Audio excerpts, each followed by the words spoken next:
The writings of William Henry Westcott. A note on John 1 verse 14.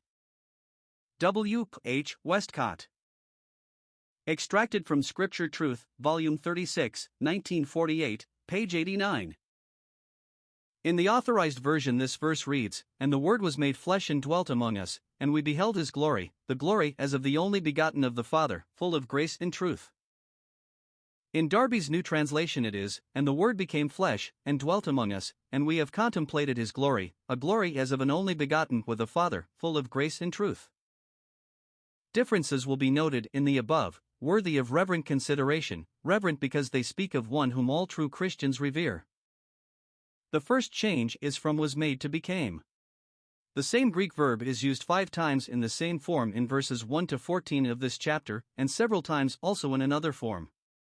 All things were made, became or received being, through him and without him not one thing received being, became, which has received being.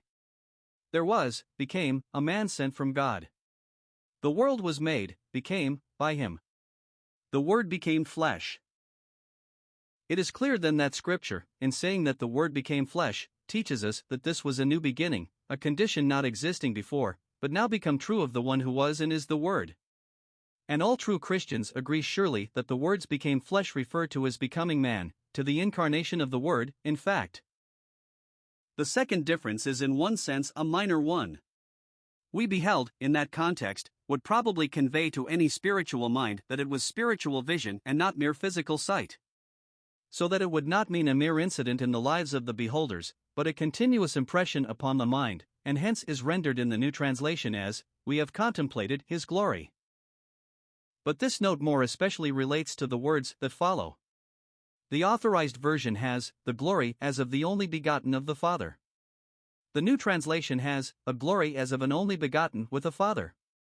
The actual words in the Greek give no definite article to either glory, only begotten, or Father. Hence the Authorized version is too specific. The translation therein given would imply that John and the other apostles with him had some data in their minds of the eternal relations between the only begotten Son and the Father, before he became flesh, which enabled them to identify them with their beloved Lord when he did become flesh. The absence of the definite article, while it forbids this idea, does, to a certain extent, lead the English reader to lean towards the indefinite article as the New Translation gives it. But is the indefinite article altogether right? It is needful to make proper English of it, for in such a case the English language requires either the definite or the indefinite article.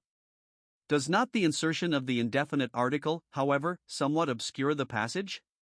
So much has been made of the change from the to a, that some have thought only of the phrase as an illustration, and in consequence have involved themselves in a comparison between Christ and anybody in that relationship of an only Son with a Father. Many would repudiate any such thought. But while there is an indefinite article in English, the Greek language does not possess an indefinite article at all, so that if they base such teaching on the indefinite form of the article in English, they are building on a flimsy foundation.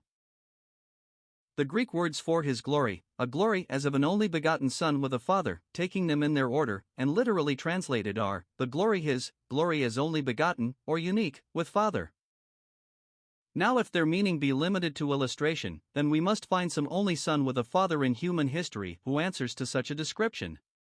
He must possess glory and be full of grace and truth, else the illustration is only a fictitious one. Can we find one? The nearest that I can think of would be Isaac with Abraham. One would not ignore for a moment the typical bearing of their history, but no one who knows it would think of them being full of grace and truth. Both Abraham and Isaac denied their wives, and publicly dishonored the holy name of Jehovah whose saints they were, and Isaac very nearly put the blessing on the wrong man because of his appetite.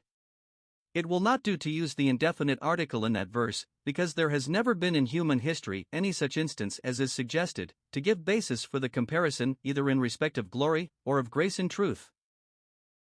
Suppose we submit then the rendering of the words just as they stand: we beheld his glory, glory as only begotten with Father, full of grace and truth. The meaning would then become apparent. There was glory in this unique person, only begotten with Father, previously existent, that had never been beheld until he became flesh, but when beheld by his devoted disciples, that glory was presented to them in the form of the unlimited grace and truth that forever bound them to him. Thus the truth, the eternal truth of his person, is preserved. The Word who became flesh is not only the Word who was with God and was God, verse 1, but was only begotten with Father, and who became man, bringing his glory to light in terms of grace and truth. He was rejected here, and now in resurrection is in heaven and at the right hand of God. But in pressing his present place, and future glory as Lord, and as head over all things, and the necessity for us to be engaged with, attracted to, and formed by him, let us not allow the enemy to assail this beloved one of the Father's heart, depriving him of the relationship and moral glory that were his before he became man.